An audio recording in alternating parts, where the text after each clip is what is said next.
میز پھٹ گئی ہے بوسیدہ دے دو کسی کو، یہ نہیں ہے خیرات و صدقات، بلکہ جو تمہیں محبوب ہو۔ لن تنالوا البر، بر کے مقام تک نہیں پہنچ سکتے۔ پھر میں کہہ رہا ہوں عابد ہو سکتے ہو، زاہد ہو سکتے ہو، علم کا معاملہ ہے، محدث ہو سکتے ہو، مفسر ہو سکتے ہو، فقیہ ہو سکتے ہو، مفتی ہو سکتے ہو، سب کچھ ہو سکتے ہو، قرآن مجید کی روح سے نیک نہیں کہلا سکتے۔ وآت المال علی حبہ، اب اس میں جو ترتیب میں نے کہا تھا، الاقرب فالاقرب، الاقرب فالاقرب، سب سے پہلے ذوی القربہ، اور اس میں اکثر و بیشتر ہم سے کوتاہی ہوتی ہے۔ دور دراز کے لوگوں کے ساتھ نیکی ہو رہی ہے، سگے بھائی کی بیوہ اور یتیم بچے جو ہیں وہ محروم ہیں، انہوں نے اس وقت یہ کر دیا تھا، یہ کر دیا تھا۔ ظاہر بات ہے کہ رشتہ داروں سے تو شکایتیں ہوتی ہیں، یہ تو ہمیشہ ہمارے مخالف رہے ہیں، جی ان کی ہم کیسے مدد کریں؟ اگر تو اللہ کے لیے دینا ہے تو پہلا حق ان کا ہے۔ من احب للہ وابغض للہ واعطى للہ ومنع للہ، اللہ کے لیے دیا ہے اگر تو اپنے اس نفس کی جو انتقام کا جذبہ ہے اس کو کچلو، اور جس کا سب سے پہلا حق ہے اس کو پہنچاؤ۔ حق بحقدار رسید، ذوی القربى والیتامى، جو بے سہارا رہ گئے، باپ کا سایہ نہ رہا، والمساکین، مساکین کسے کہتے ہیں؟ مسکنت کہتے ہیں کم ہمتی۔ آپ کو معلوم ہے آج کل ایک مرض کہلاتا ہے نیورستھینیا، آدمی دیکھنے میں ہٹا کٹا ہے، صحت مند ہے، لیکن اندر سے اس کی کوئی ہمت ایسے جواب دے گئی ہے کچھ کر ہی نہیں سکتا، وہ ہے مسکین۔ اسی لیے جو فرمایا گیا یہودیوں کے لیے ضربت علیہم الذلۃ والمسکنہ، ذلت کے معنی بھی کمزوری، اور مسکنت کم ہمتی، ہمت ختم ہو گئی۔ تو جو اپنے پاؤں پر نہیں کھڑا رہ سکتا اس وجہ سے کہ اس میں وہ ہمت کم ہو گئی ہے، وہ بھی مستحق ہے۔ وابن السبیل، اور مسافر۔ پرانے زمانے میں آپ کو معلوم ہے نہ سرائیں تھیں، نہ کچھ اور تھا، نہ ہوٹل تھے، پھر اگر کہیں راستے میں چوری ہو گئی، ڈاکہ پڑ گیا، تو آدمی جو ہے گھر میں خود ہے، کفیل ہے، اچھا ہے۔ اس وقت کی حالت ایسی ہو گئی۔ ہمارے ہاں بیگرز نے اسی کو ایک بہت بڑا بہانہ بنایا ہوا، جی میں آیا تھا وہاں سے اور یہاں سے، اور میری جیب کٹ گئی، سب کچھ چلا گیا، اب مجھے واپس جانے کے لیے کرایہ چاہیے۔ اکثر و بیشتر جھوٹے کیسز ہوتے ہیں۔ اگر آپ کسی کو پکڑ لیں اور ساتھ لے کر کہیں تحقیق کراؤ تو وہ بھاگ جائے گا، پھر نہیں آئے گا اس مسجد میں۔ لیکن یہ کہ ابن السبیل، یہ بھی ایک کھاتا ہے۔ والسائلین، یہ ذرا تفصیل طلب معاملہ ہے۔ اسلام کی تعلیم بڑی متوازن، ایک طرف سوال کی مذمت ہے، مت اپنا دستے سوال دراز کرو کسی کے سامنے۔ جو شخص ہاتھ پھیلاتا ہے مانگنے کے لیے، وہ اپنی عزت نفس کو ہتھیلی پر رکھ کر آپ کے سامنے پیش کر رہا ہے، اور آپ ٹھوکر مار دیتے ہیں اس کی عزت نفس کو۔ مانگو اللہ سے، اللہ کسی کے دل میں ڈالے تمہاری ضرورت پوری کر سکتا ہے، بغیر اس کے کہ تم کسی کے سامنے دستے سوال دراز کرو۔ تو سخت مذمت ہے، اور خاص طور پر بیگری جو ایک انسٹیٹیوشن بن گیا ہے، ایک پیشہ بن گیا ہے، وہ تو اسلام کی تعلیمات کے منافی ہے۔ اور جس طرح کی ہم خیرات بانٹتے ہیں، 5 روپے کا نوٹ دے رہے ہیں مانگنے والوں کو، مسجدوں کے باہر سمجھ رہے ہیں ہم نے حاتم طائی کی قبر کو لات مار دی، حالانکہ حقیقت میں آپ انسٹیٹیوشن آف بیگری کو سپورٹ کر رہے ہیں۔ کسی ایک کو لے لو، آؤ چلو مجھے اپنا گھر دکھاؤ، مجھے بتاؤ تم واقعی اس قابل ہو یا نہیں ہو، اور پھر اس کی مدد کریں، لمسم کریں۔ پھر وہ 5 روپے نہیں، ایسی دیں کہ وہ کچھ اپنے پاؤں پر کھڑا ہو سکے۔ میں نے 1 روپیہ نہیں کہا، آج دیکھیں 1 روپیہ تو اب کوئی شے نہیں رہی، لیکن یہ کہ 5 روپے کا نوٹ بھی آپ نے تقسیم کرنے شروع کر دیے، یہ کیا ہے؟ والسائلین وفی الرقاب، لیکن دوسری طرف سائل کو جھڑکنا نہیں، ولا اما السائل فلا تنہر، جھڑکو نہیں۔ اچھا بھائی نہیں، معاف کرو، میرے پاس اس وقت آپ کی مدد کے لیے کچھ نہیں ہے، میں کچھ نہیں کر سکتا۔ تو ان دونوں کے درمیان اصل میں معاملہ ہونا چاہیے۔ بلکہ یہاں تک بھی فرمایا سائل کو ضرور دو، چاہے وہ گھوڑے پر سوار ہو کر تمہارے دروازے پہ آیا، کیا پتا اس کی واقعی الجھن کیا ہے۔ تو سوال کی مذمت اور سائل کو جھڑکنے کی ممانعت، حتی الامکان خالی ہاتھ نہ لوٹاؤ، اس نے اپنی عزت نفس اپنی ہتھیلی پر رکھ کر تمہاری سامنے پیش کر دیا، اسے ٹھوکر نہ مارو۔ لیکن جیسا کہ میں نے عرض کیا، یہ انسٹیٹیوشن آف بیگری جو ہے یہ ایک علیحدہ شے ہے، بالکل اس کا اس سے کوئی تعلق نہ سمجھیے۔ وفی الرقاب، رقاب جمع ہے رقبہ، گردن۔ فک رقبۃ او اطعام فی یوم ذی مسغبۃ یتیما ذا مقربۃ او مسکینا ذا متربہ۔ فک رقبۃ، کسی کی گردن چھڑا دینا۔ اس وقت سب سے بڑی اپلیکیشن اس کی تھی غلاموں کو، کنیزوں کو اپنے پیسے سے خرید کر آزاد کر دینا۔ بہت بڑی نیکی، بہت بڑی نیکی۔ اور حضرت ابو بکر رضی اللہ تعالیٰ عنہ کے دفتر فضائل میں سب سے اونچا کام یہ ہے کہ جن غلاموں کو اور جن کنیزوں کو ستایا جا رہا تھا، their owners, their masters, ان کے آقا کو حق حاصل تھا، جو چاہے کریں ان کے ساتھ، قتل کر دے کوئی پوچھنے والا نہیں ہے. میں پہلے بھی عرض کر چکا ہوں، میری ملکیت ہے، جیسے میری بکری میری ملکیت ہے، میں نے اس کو ذبح کیا، گوشت کھا لیا، تم کون ہوتے ہو پوچھنے والے؟ میرا غلام تھا، میں نے قتل کر دیا، تم کون ہو پوچھنے والے؟ ان کو حضرت ابو بکر نے خرید کر آزاد کیا اور منہ مانگے دام دے. حضرت بلال کے لیے امیہ ابن خلف نے اتنی بڑی رقم مانگی، حضرت ابو بکر نے کہا ٹھیک ہے لو. باپ نے کہا بھی ابو قحافہ نے، ابو بکر کو کوئی غلام خریدنا ہی تھا تو کوئی طاقتور آدمی جو کام آ سکے کہیں اس کو خریدنا چاہیے. مجھے کیا پتا ابو بکر کس لیے خرید رہا اور کس کے لیے خرید رہا ہے. آج کے دور میں اس کی اپلیکیشن ہوگی. کوئی شخص جو ہے اگر قرض میں اس طرح جکڑا جائے کہ لاکھ ہاتھ پاؤں مارے نکل نہیں سکتا، اس کو کوئی لمپ سم مدد دے کر اس قابل کیا جائے کہ وہ پھر اپنے پاؤں پر کھڑا ہو جائے. یہ نہیں کہ اسے آپ ہر مہینے کچھ رقم دیتے رہے مینٹیننس کے لیے، نہیں، اس سے تو وہ اسی پوزیشن میں رہے گا. یہ بعض مائنورٹی کمیونٹیز کے اندر یہ معاملہ موجود ہے. کوئی بھائی اگر گر گیا ہے کاروبار میں تو اس کی پھر ایسی مدد کی جائے. زکوٰۃ کیا ہے؟ مظاہر نیکی میں سب سے پہلا مظہر آیا تھا مال خرچ کر سکنا، خیرات، صدقات، لوگوں کی ضرورتیں پوری کرنا اپنے مال سے، ہمدردی میں اپنا مال خرچ کرنا. اس مال خرچ کرنے کے لیے ایک اور ستون کھڑا کر دیا گیا اور وہ زکوٰۃ. کم سے کم اتنا تو دینا ہی ہوگا. گویا کہ آپ کو معلوم ہے کہ کسی بوتل کا کورک اگر بند ہی رہے وہ تو بند رہے گا، اس میں سے کچھ بھی نہیں نکلے گا، ایک قطرہ بھی نہیں ٹپکے گا. ایک دفعہ کھل جائے تو امید ہے کہ کچھ اور بھی نکل آئے گا. تو زکوٰۃ، بخیل سے بخیل انسان بھی اگر مسلمان ہے اور اگر اس کو اللہ تعالیٰ کے حکم کا لحاظ ہے، پاس ہے، زکوٰۃ تو دے گا. چاہے اس کے علاوہ چیریٹی نہ ہو، چاہے اس کے علاوہ جو ہے کوئی خیرات نہ ہو، لیکن یہ زکوٰۃ تو دے گا. لیکن یہ زکوٰۃ جو ہے در حقیقت یہ بنیاد بن جاتی ہے کہ پھر دل میں سے مال کی محبت اس زکوٰۃ کی وجہ سے کم ہو. زکوٰۃ کے معنی یہ ہے پاک کرنے والی شے، تزکیہ ہے. یہ در حقیقت نفس کو پاک کرنے والی شے، طہارت نفس، قلب کے اندر سے مال کی محبت کو ختم کرنے والی شے. تو یہ دو ستون ہیں ہمارے دین. حضور کی ایک حدیث میں حضرت معاذ بن جبل رضی اللہ تعالیٰ عنہ سے مروی ہے، تو حضور نے، ویسے بہت طویل روایت ہے وہ، میں اس وقت ساری روایت بیان نہیں کر سکتا. حضور نے پوچھا حضرت، اس لیے کہ اس وقت خاص حالات ایسے ہو گئے تھے کہ حضور کی طبیعت میں بڑی بشاشت تھی حضرت معاذ بن جبل کے لیے رضی اللہ تعالیٰ عنہ. ایک سوال تو انہوں نے حضور سے کیا تھا، حضور نے اس کا جواب دے دیا.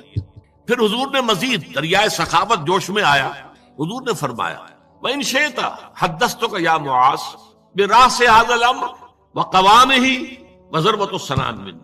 اے معاذ اگر تم چاہو تو میں بتاؤں کہ ہمارے اس دین کی جڑ کیا ہے اور ہمارے اس دین کا تنا کیا ہے. قوام، یہ درخت جو ہے نا، آپ کو معلوم ہے، درخت کی مثال سامنے رکھیے کہ درخت کی ایک جڑ ہے اور درخت کا ایک تنا ہے جس کے اوپر پھر آگے شاخیں ہوں گی، اس میں پتے آئیں گے، اسی میں پھل یا پھول لگیں گے. وہ قوام ہے، کھڑا رکھنے والی شے. یہ جو تنا ہے یہ کھڑا رکھا ہوا اس کو درخت. اور پھر یہ کہ اس کی چوٹی کیا ہے، میں تمہیں بتاؤں. تو انہوں نے کہا بے ابی و امی انت یا رسول اللہ قل لی، میرے ماں باپ آپ پر قربان ہو اے نبی صلی اللہ علیہ وسلم، ضرور بتائیے مجھے. تو فرمایا ان رأس ھذا الامر، دیکھو ہمارے اس دین کی جڑ کیا ہے؟ شہادت اللہ الہ الا اللہ وان محمد رسول. یہ ہے جڑ.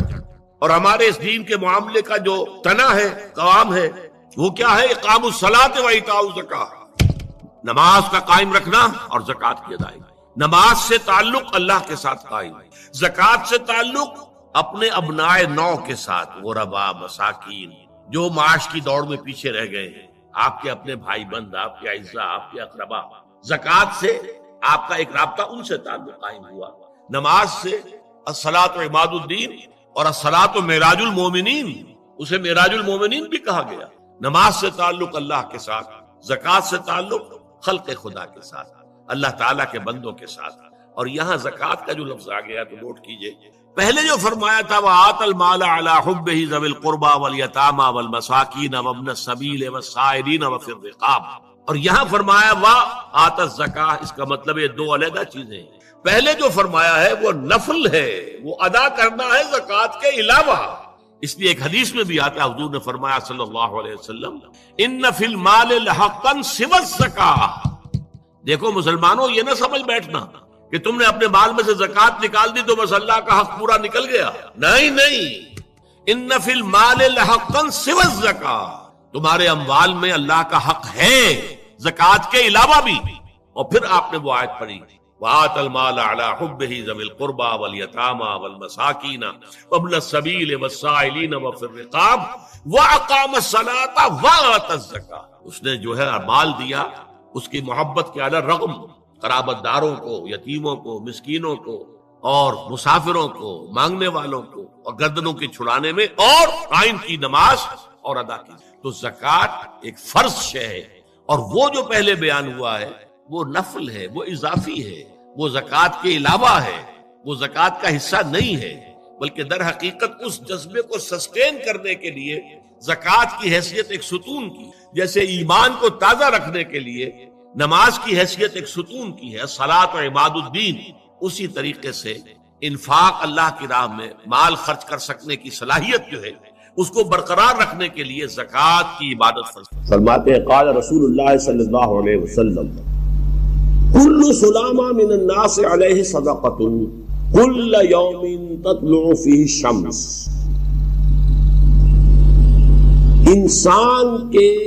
انسانوں کے ہر جوڑ پر ایک صدقہ واجب ہے. ہر روز جو طلوع ہوتا ہے تو ہر جوڑ کا صدقہ. یہ انگلی کا جوڑ ہی اگر لاک ہو جاتا، آج صبح آپ اٹھتے ہو یہ لاک ہے تو کیا ہوتا؟ گھٹنا لاک ہو جاتا، کونی لاک ہو جاتی. صبح کو انسان اٹھے کہ میں بھلا چنگا ہوں. کل یوم تطلع فیہ، ہر دن جو سورج جو ہے طلوع ہوتا ہے اس میں ہر جوڑ پر ایک صدقہ واجب. اس کو شیخ سعدی نے بہت خوبی سے کہا ہے. ہر سانس جب انسان کے اندر جاتا ہے موجب تقویت ہوتا ہے. آکسیجن گئی، قوت ملی، اسی کو برن کریں گے انرجی ملے گی. سانس باہر نکلتا ہے، یہ صفائی کا ذریعہ بنتا ہے. کاربن ڈائی آکسائڈ اور بہت سی چیزیں نکل گئی. بس بر ہر نفس 2 شکر واجب ہے. ہر سانس پر 2 مرتبہ شکر کرنا چاہیے. ہر سانس اندر گیا موجب تقویت، باہر بنا موجب تنقیح. لہذا پس بر ہر نفس 2 شکر واجب. تقریباً اسی طرح کا یہ معاملہ ہے. لیکن اب یہ کیسے صدقے ہوں گے؟ اس صدقے ہی کے جیسے کہ پہلے آ چکا ہے اسی کی یہ تعریف میں ہے. تعدل بین اثنین صدقہ، 2 آدمیوں کے درمیان عدل کراؤ، فیصلہ کرا دو عدل کے ساتھ، یہ بھی صدقہ ہے. تعین الرجل فی دابتہ فتحملہ علیہا اور ترفع لہ علیہا متاعہ صدقۃ. اور تم مدد کرو کسی انسان کی اس کی سواری کے معاملے میں کہ اسے اس پر چڑھنے میں مدد دو، یا یہ کہ اس کی کوئی چیز، اس کا سامان نیچے سے اٹھا کے پکڑا دو. اونٹ پر سوار ہو گیا ہے، اب نیچے سے سامان پکڑا رہے ہیں، یہ بھی صدقہ ہے. والکلمۃ الطیبۃ صدقۃ، ہر پاک بات جو اپنی زبان سے نکالو گے وہ صدقہ. فلیقل خیرا او لیصمت، بات صحیح کرے، اچھی کہے یا خاموش رہے. ہر اچھی بات جو زبان سے نکلتی صدقہ ہے. وَبِكُلِّ خَطْوَةٍ تَمْشِيهَا إِلَى الصَّلَاةِ صَدَقَةٌ، اور ہر قدم جو وہ نماز کے لیے جاتا ہے تو اٹھاتا ہے یہ صدقہ ہے. وَتُمِيتُ الْعَذَابَ صَدَقَةٌ، اور راستے میں سے کوئی اذیت شے کو، اذیت بخش چیز کو دور کرتا ہے. کہیں روڑا پڑا ہوا ہے، کہیں کچھ اور ہے، کوئی ٹھوکر کھا جائے گا، تو ہو سکتا ہے کہ کوئی اندھا گزرے، اس کے لیے کوئی مصیبت ہو جائے، اس کو اگر ہٹاتے ہوئے چلے گئے. زکوٰۃ حقیقت میں ہے کیا، اس کو سمجھ لیجیے. زکوٰۃ کے اعتبار سے بھی شریعت اسلامی کی روح سے مال جو ہے وہ 2 قسم کا ہے. جیسے زمین میں نے عرض کیا 2 قسم کی، خراجی، عشری. ایسے ہی مال باطنی، اموال باطنی، اموال ظاہری. کسی شخص نے گھر میں کچھ پیسہ رکھا ہوا پس انداز کر کے، یہ اموال باطنی ہے. کسی نے زیور رکھا ہوا ہے، چلیے سونے کی ڈلی رکھ لی ہے کسی نے، کسی برے وقت کے لیے، پتہ نہیں نوٹ جو ہے وہ تو دھیلے کے رہ جائیں، جیسے کویتی دینار ہو گیا تھا، کہیں ایسی آفت نہ آ جائے تو تھوڑا سا سونا لے کر رکھ لو. یہ جو گھر میں چھپا ہوا مال ہے یہ اموال باطنی ہے. ان کی زکوٰۃ اسلامی ریاست، نظام خلافت زبردستی نہیں لیتی، ورنہ تو گھر گھر جا کے جامع تلاشی کرنی پڑے گی، ٹرنک کھولنے ہوں گے، تکیے اجھیڑ کر دیکھنے ہوں گے کہیں کچھ رکھا ہوا تو نہیں ہے. اسلام کا نظام فطرت ہے. اموال میں آپ کو آزادی ہے، زکات دیں جسے چاہیں دے دیں، آپ کا اور اپنے رب کا معاملہ ہے، وہاں حساب جا کے دے دیجیے گا. اموال ظاہری کی زکات جبرن لی جائے گی. وہ کیا ہے؟ یہ مال ہے جو دکانوں میں ہے، اموال تجارت. یہ فیکٹریاں ہیں جن میں فنش پروڈکٹ بھی ہے، خام مال بھی ہے. یہ بھیڑ بکریوں کے گلے ہیں، ہزار بھیڑیں اور ہزار بکریاں، اونٹوں کی قطاریں. یہ ہے جو ظاہر مال ہے، سامنے ہے، کہاں چھپا کر لے جائیں گے؟ گودام بھی ہے تو وہ گھر تو نہیں ہے، گودام کی تلاشی ہو سکتی ہے، دکان کا حساب لگایا جا سکتا ہے. فیکٹری کے اندر اس کی زمین، اس کی مشین، اس کے ٹول ایگزمپٹ، اس پر زکات نہیں ہے. لیکن جو بھی مال ہے اس میں، وہ دو شکلوں میں ہوگا. یا خام مال ہے، کپڑا بنانے کا کارخانہ ہے تو دھاگا پڑا ہے اتنے کروڑ کا، تیار کپڑا ہے اتنے کروڑ کا، اس کا 2.5% دے دیجئے. مال ہے 5 لاکھ کا، دکان کے اندر 2.5% دے دیجئے. مال ظاہر ہے، اور اس سے کوئی غرض نہیں کہ سال بھر میں آپ نے کچھ کمایا کہ گوایا. جب تک آپ نصاب کی حد سے اوپر ہیں، چاہے آپ کا اس سال میں آدھا مال گیا، 10 لاکھ کی مالیت تھی، اب آپ 5 لاکھ کے ہیں، لیکن 5 لاکھ پر بھی آپ کو 2.5% دینا ہے، چاہے کمایا ہو چاہے گوایا. اور یہ ٹوٹل پر ہے، کسی اکاؤنٹنٹ کی ضرورت نہیں. جو تاریخ معین ہے جا کر دیکھیے کیا مال پڑا ہوا ہے، 2.5% حساب کر کے دے دیں. اتنی رقم آئے گی. ابھی جو کہہ رہے تھے جنرل صاحب کہ یہ نعرہ بھٹو نے لگایا، یہ بالکل وہی بات ہے جو علامہ اقبال نے فرمائی ہے. مغربی تہذیب میں بھی ایک حصہ حق کا ہے، اگرچہ باطل نے اس کے اوپر پورا غلبہ حاصل کر لیا، لیکن حق کا حصہ اس میں بھی تھا. وہ کیا تھا؟ اوہام پر اپنی بات نہ قائم کرو. لا تقف ما لیس لک بہ علم ان السمع والبصر والفؤاد کل اولئک کان عنہ مسئولا. علم پر بات کرو، وہم پر نہیں، محض تصورات پر نہیں، محض توہمات پر نہیں، علم پر. موقف تمہارا علم پر قائم ہے. یہ بات تھی، انہوں نے لی، توہمات کو ختم کیا. کھول آنکھ، زمین دیکھ، فلک دیکھ، فضا دیکھ، مشرق سے ابھرتے ہوئے سورج کو ذرا دیکھ. لہذا سائنس بڑھی، ٹیکنالوجی بڑھی، آئی ان کے ہاں ترقی آئی. اسی طرح یہ سمجھ لیجئے روٹی، کپڑا اور مکان کوئی کافرانہ نعرہ نہیں تھا، یہ افراد کا بنیادی حق ہے. اور تاریخ انسانی میں پہلی مرتبہ عمر فاروق نے اس حق کا بیان کیا. اگر فرات کے کنارے ایک کتا بھی بھوکا مر گیا تو عمر قیامت کے دن ذمہ دار ہوگا. کون مارکس ہے، کیا پدی اور کیا پتی کا شوربہ، کون کوئی جدید تصورات دینے والے ہوں گے؟ یہ کل کی پیداوار ہے اور آج ختم ہو چکے. آج ان کے چہروں پر کالک مری جا رہی ہے، آج ان کے مجسمے گرائے جا رہے ہیں. عمر فاروق کا فرمان، یہ محمد کے غلام اور ایک ادنا تربیت یافتہ سپاہی کا فرمان ہے.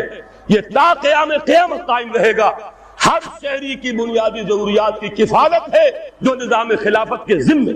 اور اس میں تو جیسا کہ میں نے عرض کیا، اس میں تو حضرت عمر نے مسلمان نہیں کہا، صرف مسلمان نہیں، جانوروں تک بات پہنچا دی. اس کا مطلب یہ کہ غیر مسلموں کا بھی حق. اس لیے کہ حضرت عمر ہی نے ایک مرتبہ دیکھا تھا، کسی صوبائی دارالحکومت کے دورے پر گئے تھے، کوئی ایک بڈھا غیر مسلم غالباً مجوسی تھا، وہ کچھ خیرات مانگتا پھر رہا تھا، بہت بوڑھا ضعیف. وہاں کے عامل سے حضرت عمر نے پوچھا یہ کیا معاملہ ہے، یہ خیرات مانگنے پر کیوں مجبور ہو گیا؟ تو انہوں نے کہا غریب ہے اور اس کے پاس کوئی ذریعہ نہیں ہے. فرمایا یہ بڑا ظلم ہے کہ جب یہ جوان تھا، کماتا تھا، ہم اسے جزیہ لیتے تھے، اور آج اگر یہ بوڑھا ہو گیا ہے اور اس کا کوئی والی وارث نہیں ہے تو ہم نے اسے سڑکوں کے اوپر بھیک مانگنے کے لیے چھوڑ دیا. اس کا بھی وظیفہ مقرر ہو جائے گا. یہ ذمہ داری، یہ کفالت عامہ ہر شہری کے لیے. اور یہ جان لیجئے تجارت میں اور صنعت میں یہ سارا فساد جو اس وقت ہے وہ اس وجہ سے ہے کہ عام آدمی، عام کسان، عام مزدور مجبور ہے کہ سرمایہ دار اور جاگیردار کی طرز پر کام کرے. نہ کرے گا تو کیا کرے گا؟ ٹریڈ یونین بنا لیجئے، وہ بھی جے بی ٹریڈ یونین بنا لیں گے، ان کے اپنے ایجنٹ ہوں گے. اب لڑیے، خون کس کا جائے گا؟ مزدور ایک دوسرے سے ٹکرائیں گے، کچھ حاصل نہیں. اسلام نے کیا نظام دیا ہے؟ آپ غریب کو ضمانت دے دیجئے، اگر تمہیں صحیح ویج نہیں مل رہی، تمہیں صحیح مبادلہ نہیں مل رہا اپنی محنت کا، مت کام کرو. تمہیں بھوکا نہیں مرنے دیا جائے گا، تمہاری بنیادی ضروریات کی کفالت ریاست کرے گی. اب ہوئی برابر کی چوٹ. اگر کارخانے دار کہہ سکتا ہے کہ اگر آپ کو یہ چیز منظور ہے کام کیجئے ورنہ جائیے، سب دور چلے جائیں گے، میں لاک اپ کر دوں گا، کارخانہ بند کر دوں گا. لیکن یہ کہ مزدور اس وقت یہ نہیں کہہ سکتا، وہ تو کہے گا جناب اسی تنخواہ پر کام کروں گا، اس لیے کہ ایک دن کام نہ کرے شاید بچ جائے، 2 دن کام نہ کرے بچ جائے، تیسرے دن فاقہ آئے گا، اس کے پاس کھانے کو نہیں۔ لیکن اگر معلوم ہو میری ریاست خلافت اللہ فی الارض، وہ ضامن ہے، وہ رب العالمین ہے، اور اسی کی رب العالمین کا یہ مظہر ہے نظام خلافت، رحمت للعالمین کا سب سے بڑا مظہر محمد رسول اللہ کی یہ نظام خلافت، یہ ضامن ہے، یہ مجھے بھوکا نہیں مرنے دے گا، یہ میرے بچوں کے لیے کوئی نہ کوئی چھت ضرور فراہم کرے گا، تو پھر اس کے پاس بھی بارگیننگ پاور ہے، وہ بھی قدم جما کر بات کرے گا کہ جناب یہ بیچ دیتے ہیں تو کام کروں گا ورنہ نہیں کروں گا۔ یہ ہے جو آسان ترین حل ہے۔ باقی یہ کہ جبر کیا تھا روس نے، اس کا حشر دیکھ لیا، اور سرمایہ دارانہ نظام اس وقت تو بڑا خوش ہے، اس کے ڈنکے بج رہے ہیں، اس کی فتح ہو گئی، سب سے بڑا دشمن سرنگو ہے، وہ تو سجدہ کیے ہوئے ہے۔ لیکن یہ کہ واقعہ یہ ہے سرمایہ دارانہ نظام کے اندر جو کنٹرڈکشنز ہیں، جو تضادات ہیں، اب وہ ظاہر ہوں گے۔ جب باہر مقابلہ تھا اندر کی لڑائی ختم تھی، اب اندر سے فساد ابھرے گا، اندر سے ایکسپلوژن ہوں گے۔ یہ غیر فطری نظام، یہ غیر انسانی نظام، یہ غیر معقول نظام ختم ہو کر رہے گا۔ کاش کہ اس کی جگہ صحیح، معتدل، متوازن، عادلانہ نظام خلافت، اس کا کوئی نمونہ ہم دنیا کے سامنے پیش کر دیں۔ اس وقت پوری دنیا کی طرف ہماری ذمہ داری ہے، ساری نوع انسانی کے ہم مقروض ہیں کہ ہمارے پاس ہدایت ہے، لیکن ہم اس پر خزانے کا سانپ بن کر بیٹھے ہوئے ہیں، نہ خود عمل کرتے ہیں نہ دوسروں کے سامنے نمونہ پیش کرتے ہیں۔ ہم نے انسان کو محنت اور مشقت ہی میں پیدا کیا۔ محنت، مشقت، تکلیف یہ ہر انسان کا مقدر ہے، کرنی ہی ہے۔ فرق صرف یہ ہوتا ہے کہ کسی کی مشقت اور محنت جسمانی زیادہ ہے، اینٹیں ڈھو رہا ہے غریب، کشتی چلا رہا ہے، کسی کی محنت مشقت ذہنی زیادہ ہوتی ہے، بیٹھا ہوا تو ہے آرام کرسی پر، ریوالونگ چیئر ہے بڑی آرام دہ، لیکن اس کی جو ذہنی مشقت جو وہ کر رہا ہے، جو جسمانی مشقت کرتا ہے وہ رات کو پاؤں پھیلا کر سوتا ہے، چاہے روٹی بھی پوری نہ ملی ہو، لیکن اسے پتہ نہیں ہوتا رات کب گزر گئی۔ اور یہ دوسرے جو ہوتے ہیں انہیں رات کو بھی نیند نہیں آتی، مخملی گدیروں پر بھی نہیں آتی، انہیں ضرورت ہوتی ہے ہپنوٹکس کی بھی، سیڈیٹیوز کی بھی، ٹرینکولائزرز کی بھی، یہ ساری چیزیں وہاں چلتی ہیں، اس لیے کہ ان کی جو کوفت ہے وہ کسی اور قسم کی، لیکن بچا ہوا کوئی نہیں ہے۔ محنت مشقت قرآن نے اتنی قسمیں کھا کر اللہ نے کہا ہے، ہم نے انسان کو، یہاں کسی انسان کی تخصیص نہیں ہے۔ محنت مشقت، اور اس محنت مشقت کے ساتھ اس میں غالب نے ایک اور رنگ داخل کیا ہے، اس کے ساتھ غم بھی۔ مثلا حیوان اور انسان میں کیا فرق ہے؟ بیل ہے، کولو چلا رہا ہے، مشقت تو وہ بھی کر رہا ہے۔ بار برداری کا اونٹ ہے، بوجھ ڈھو رہا ہے ادھر سے ادھر تک، محنت تو وہ بھی کر رہا ہے۔ انسان محنت بھی کرتا ہے، مزید اس کو رنج اور غم جو سابقہ اس کو پیش آتا ہے۔ بیل کو پتہ بھی نہیں ہوگا میری کو اولاد بھی ہے، نسل بھی ہے، وہ کوئی بیمار ہے، کس حال میں ہے۔ گائے کو بھی اپنے بچے کی خبر ہوگی، وہ چھوٹا سا جب ہے دودھ پیتا ہے، اس کے بعد اسے کیا پتا وہ کہاں گیا کہاں نہیں ہے۔ انسان کو جو تکلیفیں جھیلنی پڑتی ہیں، جو غم جھیلنے پڑتے، وہ حیوان کے لیے نہیں ہے، یہ انسان کے لیے۔ اسی لیے کہا غالب نے کہ قید حیات و بند غم اصل میں دونوں ایک ہیں، موت سے پہلے آدمی غم سے نجات پائے کیوں؟ تو یہ مشقت اور غم دونوں کو شامل کر لیجئے۔ انسان کا معاملہ حیوان سے بدتر ہے اس پہلو سے۔ کبھی کسی بیل کو، اونٹ کو وہ صدمہ نہیں ہوا ہوگا کہ بیٹا نے سینے تان کر کہا ابا جان آپ چھوڑیے، آپ کیا باتیں کرتے ہیں، آپ تک کی باتیں کرتے ہیں، اب زمانے کا رنگ بدل گیا۔ وہ جو بوڑھے باپ کو جو اس وقت صدمہ پہنچتا ہے، یہی ہے وہ جس پر میں نے اپنی جوانی کھپائی ہے، جس میں نے اپنے آپ کو انویسٹ کیا ہے۔ آج یہ میرے سامنے کھڑا ہو کر کیا کہہ رہا ہے؟ اور یہ تو میں نے بڑی ہلکی مثال دی ہے، گالیاں دینے والے بھی ہیں، ماں باپ کو قتل کرنے والے بھی ہیں، مرتا نہیں ہے بڈھا کہ یہ مرے تو مجھے یہ ساری جائیداد ملے اور مجھے آزادی حاصل ہو۔ اے انسان، تجھے مشقت پر مشقت جھیلتے ہوئے، محنت پر محنت کرتے ہوئے ہی آگے بڑھنا ہے، اور پھر اپنے رب کے حضور میں پیش ہونا ہے۔ یہ اور مصیبت ہے، کسی اونٹ اور کسی بیل سے محاسبہ نہیں ہے وہاں۔ اس روز کہے گا کافر کاش میں مٹی ہوتا، انسان بنا ہی نہ ہوتا، جسے آج ہم بہت بڑا شرف سمجھ رہے ہیں، شرف انسانیت۔ کاش کہ میں مٹی، یہ انسان کی حیثیت مجھے دی ہی نہ جاتی کہ میں آج یہاں کھڑا ہوں جواب دے کے۔ حضور نے فرمایا کل نفس یغدو فبائع نفسہ فموتقها وموبقها۔ ہر انسان جب صبح آنکھ کھلتی ہے، رات کے سونے تک وہ اپنے آپ کو بیچتا ہے۔ کوئی جسمانی مشقت اپنی بیچ رہا ہے، شام کو 100 روپے لے کر آیا ہے، اس نے اپنی جسمانی محنت بیچی ہے نا. کسی نے اپنی ذہنی محنت، ذہنی صلاحیت بیچی ہے، چاہے وہ ڈاکٹر ہے، چاہے انجینئر ہے، کوئی اور ہے، وہ اپنی ذہنی صلاحیت بیچ رہا ہے بیٹھا ہوا اپنے کلینک میں، اپنے آفس میں. بائع النفسہ اپنے آپ کو بیچتا ہے. یہ بیچنا تو ہر ایک کا ہے، ہر شخص بیچ رہا ہے اپنے آپ کو. کوئی بدبخت وہ ہے جو یہ ساری مشقت جھیل کر بھی رات کو جہنم لے کر آیا ہے گھر. مشقت بھی جھیلی اور لے کر بھی آیا آگ کے انگارے، اس لیے کہ حرام کاروبار کیا. کوئی وہ ہے جو اس مشقت کے بعد اپنے نفس کو جہنم کی آگ سے چھٹکارا دے کر آتا ہے. بیچا، جائز جگہ بیچا، جائز طریقے سے بیچا اس نے بھی، محنت اس نے بھی کی، مشقت اس نے بھی کی، لیکن اس نے اپنی مشقت کے نتیجے میں اپنے آپ کو برباد کر لیا. تو جب آزمائش میں کوئی پڑے گا تو پتا چلے گا نا کہ کھرا ہے یا کھوٹا ہے. آزمائش میں نہیں آیا، امتحان میں نہیں آیا، کوئی تکلیف آئی نہیں تو وہ کھرے اور کھوٹے گڑبڑ رہیں گے، ملے جلے رہیں گے.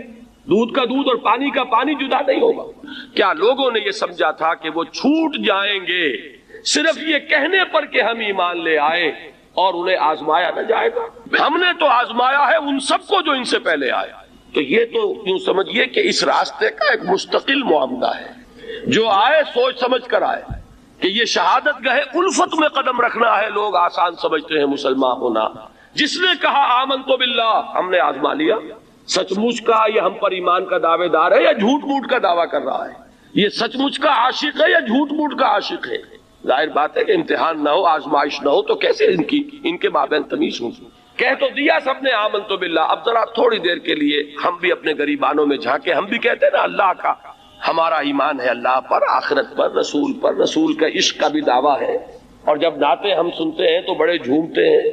لیکن یہ کہ واقعتاً آدمی جھانکے اپنے قلب کی گہرائیوں میں کہ یہ ہم کتنے کچھ سچے ہیں اپنے اس دعویٰ ایمان. جہاں کوئی معاملہ آیا، اگر ہم اس دین کے اس حکم پر عمل کرتے ہیں تو اتنا نقصان ہوتا ہے، اس حکم کو پیچھے ڈال دیں تو اتنا نفع ہوتا ہے. سچ بتائیے کہ ہم میں سے اکثریت کا فیصلہ کس بات کی طرف جائے گا؟ دین کا حکم پس پشت، دنیاوی مفاد وہ مقدم. تو معلوم ہو گیا کہ ہمارا یہ دعویٰ جو ہے اللہ پر ایمان کا اور آخرت کے یقین کا جھوٹا دعویٰ ہے. کیوں اللہ کی طرف سے یہ چیزیں آتی؟ دیکھو، کوئی مصیبت تم پر نہیں آ سکتی، نہیں آتی مگر اللہ کے اذن سے.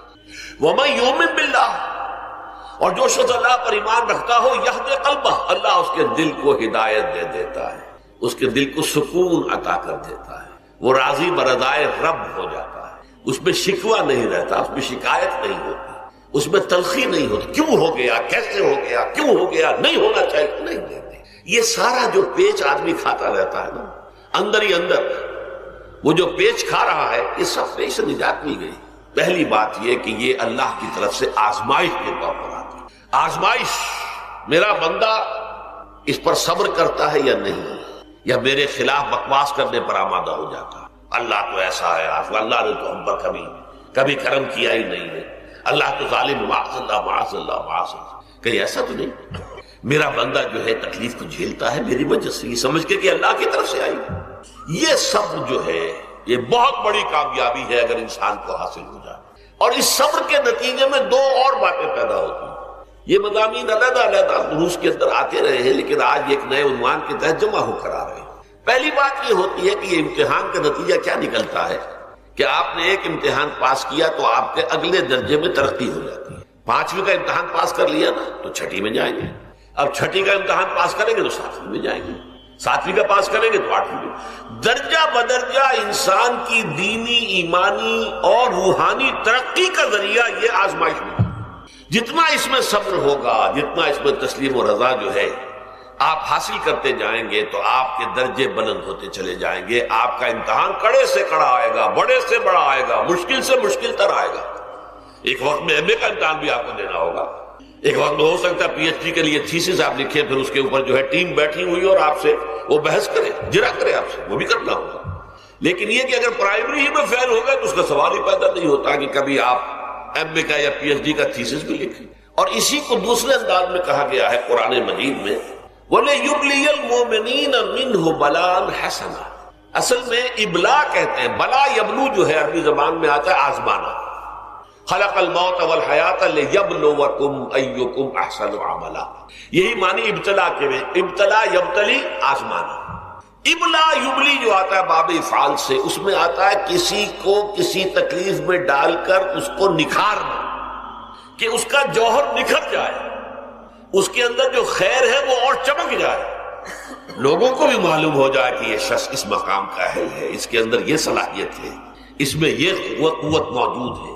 تو یہ گویا کہ اہل ایمان کی صلاحیتوں کو نکھارنے کے لیے اور ان کے درجات کی ترقی کے لیے بھی اللہ تعالیٰ دنیا کے اندر یہ مصیبتیں اور امتحانات جو ہیں آزمائش کے حوالے سے افراد پر بھی اجتماعی طور پر بھی لاتا ہے۔ اور ایک اس کا اور بھی ہے، اہل ایمان پر اس طرح کی ابتلاء و آزمائش کی ایک نوعیت اور بھی ہے، اور وہ یہ ہے کہ جو بھی آپ سے غیر ارادی طور پر یا یہ کہ آپ نے کوئی گناہ ارادی طور پر بھی کر لیا، اللہ تعالیٰ اس کی سزا اسی دنیا میں دے کر آخرت کی سزا سے محفوظ کر دیتا۔ گویا کہ اس سے بڑا خیر کیا ہوگا؟ یہاں کی سزا کیا ہے؟ جھیل لیا آپ نے، بخار آ گیا، ٹانگ ٹوٹ گئی، چلیے 3 مہینے آپ بستر پر پڑے رہے نا، اور کیا ہوا؟ کچھ نہیں۔ لیکن یہ کہ آخرت کی سزا ملتی ہے، بہت عظیم ہوتی، لہذا کفارہ بناتا ہے اللہ تعالیٰ گناہ، ان جو بھی گناہ ہو گئے ہیں، غلطیاں ہو گئی ہیں، ان کا کفارہ اللہ تعالیٰ بندہ مومن کے لیے، حضور کی ایک حدیث ہے، اس کا متن مجھے اس وقت یاد نہیں ہے، کہ مومن کا معاملہ عجیب ہے، اسے کوئی تکلیف پہنچتی ہے صبر کرتا ہے، وہ اس کے گناہوں کا کفارہ بن جاتا ہے، اور اگر کوئی خوبی ملتی ہے تو اللہ تعالیٰ کا شکر ادا کرتا ہے، اس کے درجات بلند ہو جاتے ہیں۔ تو یہ معاملہ جو ہے اللہ تعالیٰ کی طرف سے بندہ مومن کے حق میں خیر، کہ در حقیقت اس کے ان گناہوں کی پاداش کہ جو اس نے یہاں کر لیے ہیں یہی دنیا میں دے کر دھو دیا جائے، پاک کر دیا جائے۔ جیسے آپ کو معلوم ہے دھوبی جو ہے کپڑے کو بھٹی میں چڑھاتا ہے، گرم پانی میں ڈالتا ہے، نہیں ڈالتا، تاکہ اس کا میل نکلے، اس کے آگے پٹکتا بھی ہے ذرا اس کو، تاکہ وہ میل اچھی طرح چھٹ جائے اس سے۔ اسی طرح اگر دنیا میں ہمارے میل چھٹ جائیں، دنیا میں اگر ہمارے گناہ دھل جائیں، تو یہ بڑے نفع کا سودا ہے، بڑے نفع کا سودا ہے، بڑے نفع کا سودا ہے۔ اس اعتبار سے آپ غور کیجئے کہ اگر یہ حقائق ہمارے سامنے رہے تو کیا کوئی تکلیف دنیا کی ہمیں بھاری محسوس ہو؟ دیکھو کہ اس دنیا میں اس وقت ہو کیا رہا، اور اسی کے لیے وہ حدیث میں سنایا کرتا ہوں، آج تو یہ درس قرآن میں بات آ گئی ہے، وہ حدیث میرے نزدیک آخری چیز ہے، اس کے بعد بھی اگر آنکھ نہیں کھلتی کسی انسان کی تو میں نہیں سمجھتا کہ وہ اپنے گرد اس نے جو یہ فلا تزکوا انفسکم، اس نے جو اپنے گرد تزکیہ نفس کا ایک مصنوعی حالہ بنا لیا ہے، کبھی بھی وہ اس حالے سے نکل سکے گا اگر اس حدیث سے بھی آنکھ نہ کھلی۔ اور وہ حدیث کیا ہے؟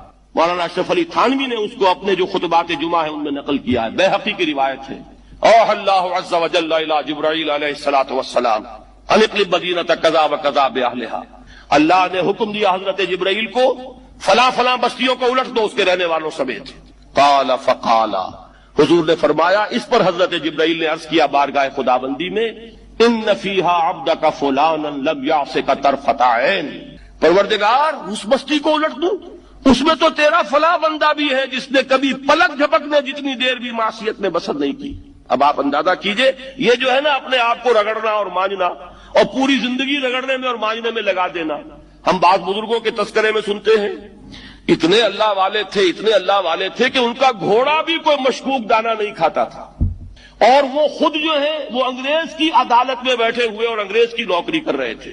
یہ ہے وہ میکروسکوپک اور مائکروسکوپک کا عدم توازن، طاغوت کی چاکری کر رہے ہیں، انگریز کی ملازمت کر رہے ہیں، انگریز کے قانون کی تنفیذ کے اندر اعلی کار بن رہے ہیں، لیکن ذاتی تقویٰ اور ذاتی نیکی اور ذاتی للہیت جو ہے اس کا معیار یہ ہے کہ ان کا گھوڑا بھی مشکوک چارہ اور مشکوک کھانا نہیں کھا سکتا۔ یہ ہے وہ عدم توازن، اس کو نوٹ کیجئے گا، جس کو کہ اس حدیث میں محمد الرسول اللہ صلی اللہ علیہ وسلم نے واضح کر دیا کہ حضرت جبرائیل عرض کرتے ہیں کہ اللہ فلاں بستی کو الٹ دوں، اس میں تو تیرا فلاں بندہ بھی ہے جس نے پلک جھپکنے جتنی دیر بھی معصیت میں بسر نہیں کی۔ ذاتی نیکی کا اب اس سے اونچا کوئی مقام کوئی شخص مجھے اگر بتا سکے تو میں اس کا مرید ہو جاؤں گا۔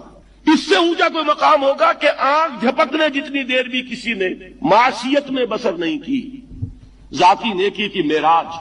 لیکن حکم کیا ہوا بارگاہ خداوندی سے؟ قال فقال، حضور نے فرمایا، اللہ تعالیٰ نے حکم دیا جبرائیل کو، اقلب علیہ وعلیہ، الٹو اس بستی کو، پہلے اس بدبخت پر پھر دوسروں پر۔ کیوں؟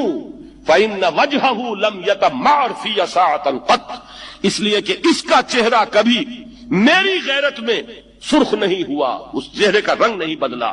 بے غیرت انسان، بدیاں پھیلتی رہیں، میرے دین کو روندا جاتا رہا، میری شریعت کی دھجیاں بگڑتی رہیں، عوامر کا مذاق اڑایا جاتا رہا، نواہی کے لیے دنیا کے اندر جن چیزوں سے میں نے روکا اس کے لیے فلسفے تراشے گئے، اور یہ لگا رہا مست رکھو ذکر و فکر صبح گاہی میں اسے، یہ سوائے ذاتی اپنے اس اصلاح کے اور ذاتی تقویٰ کے اور ذاتی نیکی کے اور ذاتی عبادت گزاری کے یہ میدان میں نہیں آیا، اس کا خون نہیں کھولا کبھی، اس کے چہرے کا رنگ متغیر نہیں ہوا، لہذا یہ دوہرا مجرم ہے۔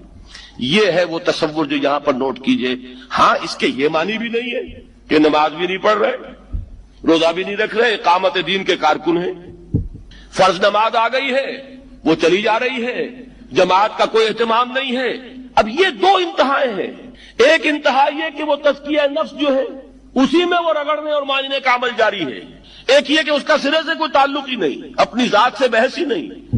وہ کیفیت وہ ہو گئی ہے جو یہود کی آئی ہے قرآن مجید میں کہ تامرون الناس بالبر وتنسون انفسکم وانتم تتلون الکتاب، کیا تم لوگوں کو نیکی کا حکم دیتے اور اپنے آپ کو بھول جاتے ہو؟ یہ دوسری انتہا ہے۔